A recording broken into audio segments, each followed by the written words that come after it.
하지만 키프리는 마법을 부리는 과정을 타인에게 절대 보여줄 수 없다며 방 안의 커튼을 모두 칠하고 요청했습니다. 시골 마을의 작은 옷가게에서 일하는 소녀 코코 역시 그 누구보다 마법을 사랑하는 아이였습니다. 하지만 이 세계에서 마법은 오직 태어날 때부터 재능을 부여받은 자들만의 특권이었습니다.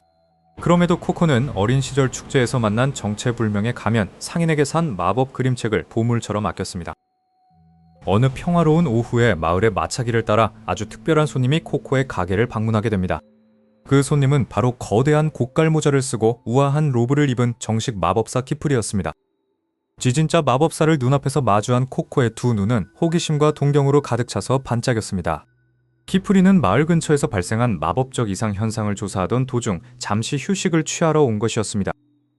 마침 마을의 한 농부가 마법 비행마차가 고장났다며 다급하게 가게 안으로 뛰어들어왔습니다. 상황을 파악한 키프리는 자신이 직접 나서서 마차를 수리해주겠다고 흔쾌히 제안했습니다. 마법은 태어날 때부터 정해진 혈통만의 비밀이라는 전설 때문에 코코의 호기심은 더욱 커져만 갔습니다. 틈새로 방 안을 들여다본 코코는 키프리가 주문을 외우는 대신 특별한 잉크로 무언가를 그리는 모습을 보았습니다. 그것은 신비로운 고대 문자들과 정교한 원들로 구성된 거대한 마법진의 형태였습니다. 그림이 완성되는 순간 엄청난 빛과 함께 부서진 마차의 바퀴가 스스로 떠오르며 원래대로 조립되었습니다. 코코는 마법이 선천적인 능력이 아니라 단순히 그림을 그려서 발동시키는 기술이라는 진실을 깨달았습니다.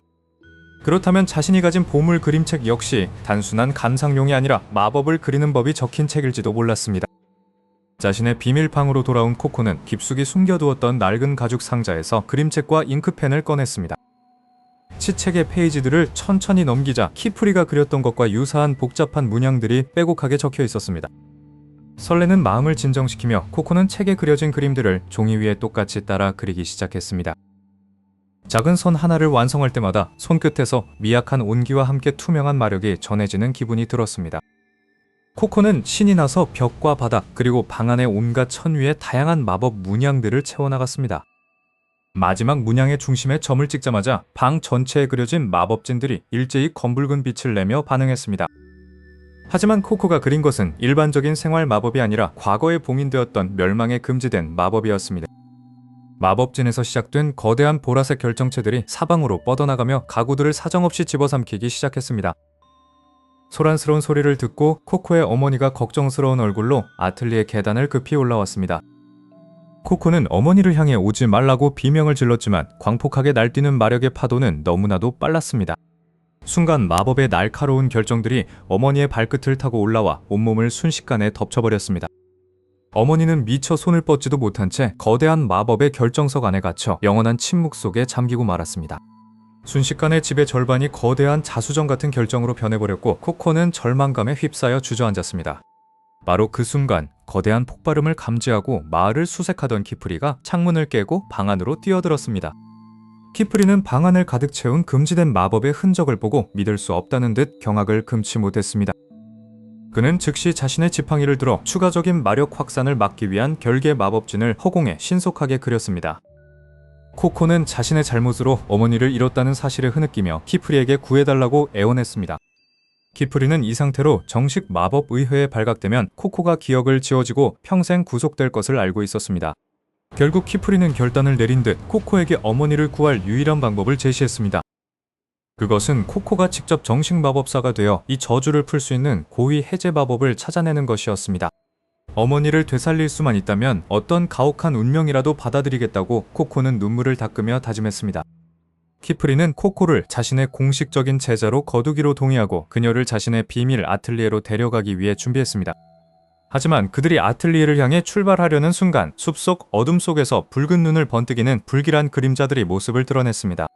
어둠 속에서 번뜩이던 붉은 눈의 정체는 다행히도 키프리가 부리는 마법 사형마들이었습니다. 코코는 가슴을 쓸어내리며 키프리의 뒤를 따라 신비로운 아틀리에의 입구에 발을 들였습니다. 아틀리에 내부는 천장 높이 솟은 책장과 공중에 떠다니는 신비로운 도구들로 가득 차 있었습니다. 코코는 벽면에 걸린 수많은 마법원들이 저마다 다른 빛을 내며 박동하는 것을 발견했습니다. 키프리는 코코를 거실로 안내하며 이곳에서 함께 수행하게 될 다른 제자들을 소개했습니다. 가장 먼저 눈에 띈 아가트는 차가운 시선으로 코코의 남루한 옷차림을 훑어보았습니다. 코코는 아가트의 날카로운 분위기에 압도되어 자신도 모르게 키프리의 옷자락을 꽉 쥐었습니다.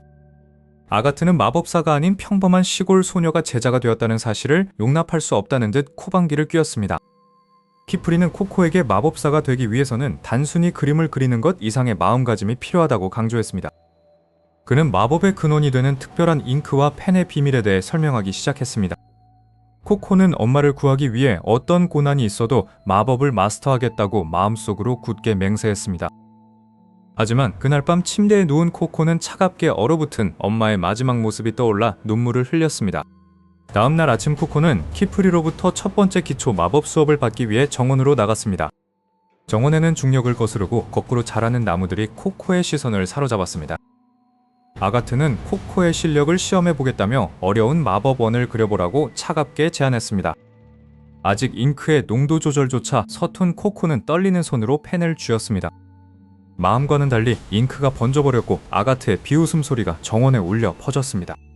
그때 키프리가 다가와 마법은 손이 아니라 마음의 선을 그리는 것이라고 조언했습니다. 며칠 뒤 키프리는 제자들에게 첫 번째 관문인 시련의 골짜기로 향하라는 명령을 내렸습니다. 그곳은 마법을 사용하지 않고서는 결코 건널 수 없는 험난한 지형이었습니다. 아가트는 코코를 곤경에 빠뜨리기 위해 그녀의 마법 가방에 몰래 결함이 있는 잉크를 넣었습니다. 아무것도 모르는 코코는 친구들과 함께 가파른 암벽을 오르기 시작했습니다. 뜨거운 태양 아래에서 코코의 체력은 금세 바닥을 드러내고 말았습니다. 갑자기 발밑의 바위가 무너지며 코코는 낭떠러지로 떨어질 위기에 처했습니다. 필사적으로 가방에서 펜을 꺼내 공중의 비행 마법원을 그리려 했습니다. 하지만 아가트가 바꿔치기 한 잉크 때문에 마법원은 발동하지 않고 검게 타버렸습니다.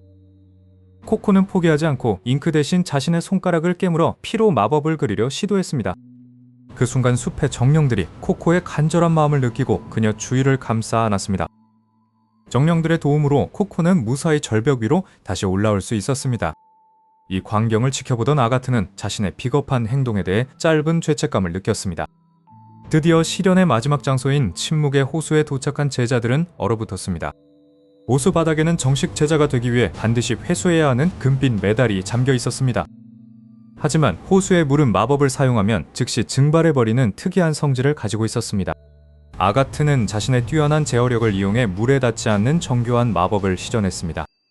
아가트의 마법은 얼음 기둥을 만들어 물 위를 가로지르는 길을 만들어냈습니다. 코코는 그런 정교한 마법을 부릴 실력이 없었기에 자신만의 창의적인 방법을 고민했습니다. 그녀는 마법으로 직접 물을 다루는 대신 주변의 나뭇잎을 거대하게 키워배를 만들기로 했습니다. 거대해진 나뭇잎배는 마법의 영향력을 최소화하며 호수 위를 부드럽게 미끄러져 나갔습니다. 결국 코코는 아가트보다 먼저 호수 한가운데에서 금빛 메달을 손에 넣는 데 성공했습니다. 키프리는 멀리서 이 모든 과정을 지켜보며 코코의 독창적인 재능을 높이 평가했습니다. 시련을 마친 제자들은 보상으로 마을의 화려한 마법 상점가로 외출을 허락받았습니다. 코코는 처음 보는 신기한 마법 도구들에 마음이 뺏겨 잠시 친구들의 대열에서 이탈하고 말았습니다. 그때 골목 끝에서 검은 망토를 뒤집어 쓴 의문의 남자가 코코에게 접근했습니다. 남자는 코코가 잃어버린 엄마를 구할 수 있는 금지된 마법의 뒷이야기를 알고 있다며 속삭였습니다. 갑자기 주변의 공간이 일그러지기 시작했고 발밑에 거대한 함정 마법원이 나타났습니다. 코코를 찾아 나선 아가트와 친구들도 비명소리를 듣고 달려왔지만 이미 늦은 뒤였습니다. 순식간에 코코와 친구들은 상점가에서 사라져 차갑고 어두운 미지의 공간으로 전송되었습니다. 정신을 차린 그들의 앞에는 거대한 동굴과 그 안에서 잠자고 있던 거대한 드래곤의 실루엣이 보였습니다. 드래곤이 천천히 눈을 뜨자 동굴 전체가 진동하며 무시무시한 살기가 가득 찼습니다. 코코는 과연 이 절망적인 상황에서 친구들과 함께 살아남아 아틀리에로 돌아갈 수 있을까요?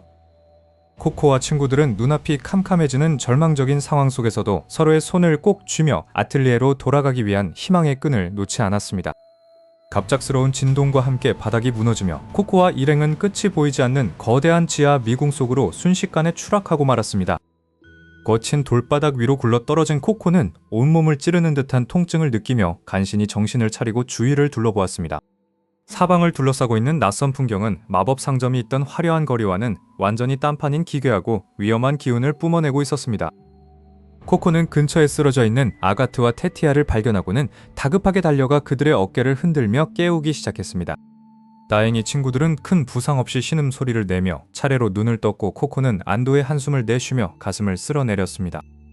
하지만 평화도 잠시 동굴 깊은 곳에서부터 대지를 뒤흔드는 거대하고 불길한 울림이 다시 한번 전해지기 시작했습니다. 어둠 속에서 서서히 모습을 드러낸 것은 붉게 타오르는 눈동자를 가진 거대하고 흉폭한 고대의 드래곤이었습니다. 그 압도적인 크기와 위압감에 견습 마법사들은 숨을 쉬는 것조차 잊은 채 그 자리에 완전히 얼어붙고 말았습니다. 아가트는 냉정을 되찾으려 애쓰며 마법 잉크가 든 병을 꺼냈지만 밀려오는 공포로 인해 손끝이 심하게 떨렸습니다. 드래곤이 거대한 포효를 내지르자 강력한 음파가 동굴 전체를 강타하며 사방에서 바위 파편들이 비처럼 쏟아졌습니다. 테티아는 본능적으로 머리를 감싸주며 비명을 질렀고 코코는 급히 그녀의 앞을 가로막으며 보호 마법을 그리려 했습니다. 하지만 급박한 상황 속에서 서둘러 그린 마법진은 불완전한 형태로 일그러지며 허공 속에서 허무하게 비산해버렸습니다. 그들을 비웃듯 드래곤의 뜨거운 거친 숨결이 바람이 되어 불어왔고 지독한 유황 냄새가 공간을 가득 채웠습니다. 이 모든 함정을 판 장본인인 수상한 가면의 마법사는 절벽 위에서 이 비극적인 광경을 차갑게 내려다보고 있었습니다. 코코는 고개를 들어 그 가면 마법사를 노려보며 왜 자신들을 이런 위험에 빠뜨렸는지 원망 섞인 눈물을 흘렸습니다. 드래곤이 꼬리를 휘두르자 그 거대한 타격에 단단했던 동굴의 거대한 기둥 하나가 맥없이 부서져 내렸습니다. 파편을 피하기 위해 필사적으로 구른 아가트는 바닥에 흩어진 책과 마법 도구들을 보며 이를 악물었습니다. 코코는 엄마를 구하겠다는 단 하나의 일념과 친구들을 지키겠다는 결의를 다지며 다시 한번 펜을 꽉 쥐었습니다. 여기서 무너질 수는 없어라고 속으로 외친 코코는 키프리 스승님이 가르쳐준 마법의 기본 원리를 머릿속으로 떠올렸습니다. 마법은 그저 그리는 것이 아니라 자연의 흐름을 이해하고 그것을 도화지 위에 정확히 담아내는 정교한 예술이었습니다. 코코는 떨림을 멈추고 주위에 거센 바람과 드래곤의 격렬한 움직임을 자신만의 선으로 그려나가기 시작했습니다. 코코의 진지한 변화를 감지한 아가트는 그녀가 그리는 기하학적인 마법진의 형태를 보고 눈을 크게 떴습니다. 그것은 단순히 자신을 방어하는 마법이 아니라 동굴의 지형지물과 바람을 이용한 거대한 응용 마법진이었습니다. 테티아 역시 코코의 용기에 힘을 얻어 자신의 남은 마법력을 전부 쥐어짜내어 코코의 마법진에 힘을 보탰습니다. 자신들의 영역을 침범한 나약한 인간들의 반격을 알아챈 드래곤은 입을 벌려 거대한 화염 브레스를 뿜어냈습니다. 엄청난 열풍이 눈앞까지 밀어닥쳤지만 코코는 단 한 걸음도 물러서지 않고 마지막 정점을 마법진 중앙에 찍었습니다. 순간 코코가 완성한 마법진이 거대하게 공명하며 쏟아지는 화염을 그대로 흡수하여 거대한 물의 장벽으로 치환해버렸습니다. 상상조차 못한 엄청난 규모의 마법이 발동되자 절벽 위에서 구경하던 가면의 마법사는 크게 당황하며 뒤로 주춤했습니다. 자욱한 수증기 사이로 아가트가 기회를 놓치지 않고 바람의 마법을 발동시켜 드래곤의 거대한 날개를 묶어버렸습니다. 3명의 견습 마법사들의 완벽한 합동 공격에 기세를 잃은 드래곤은 고통스러운 비명과 함께 바닥으로 쓰러졌습니다. 코코는 무너진 마법 상점의 출구 쪽을 향해 지팡이를 겨누며 그들을 가두고 있던 마지막 봉인 마법을 해제했습니다. 굉음과 함께 봉인이 깨지며 마침내 무너진 동굴 틈새로 따스한 현실 3개의 햇살이 쏟아져 들어오기 시작했습니다. 코코와 아가트, 테티아는 서로를 얼싸안고 마침내 해냈다는 기쁨의 눈물을 흘리며 출구를 향해 힘차게 달렸습니다. 멀리서 제자들의 위기를 감지하고 달려온 스승 키프리가 안도와 자랑스러움이 가득한 미소로 그들을 맞이해 주었습니다. 키프리는 상처투성이가 된 코코의 머리를 다정하게 쓰다듬으며 진정한 마법사로 성장한 그녀를 칭찬했습니다. 아틀리에로 돌아온 코코는 이제 더 이상 두려움에 떨던 시골 소녀가 아닌 당당한 견습 마법사의 모습을 하고 있었습니다. 그녀의 가슴 속에는 여전히 얼어붙은 엄마를 구하겠다는 뜨거운 열망과 약속이 변함없이 살아서 숨쉬고 있었습니다. 아가트와 다른 친구들도 이제는 코코를 진정한 동료로 인정하며 다 함께 미래를 향한 새로운 마법진을 그리기 시작했습니다. 절망적인 비극을 극복하고 희망의 기적을 만들어낼 코코의 위대한 마법의 여정은 이제 아름다운 결말과 함께 영원한 신화로 남을 것입니다.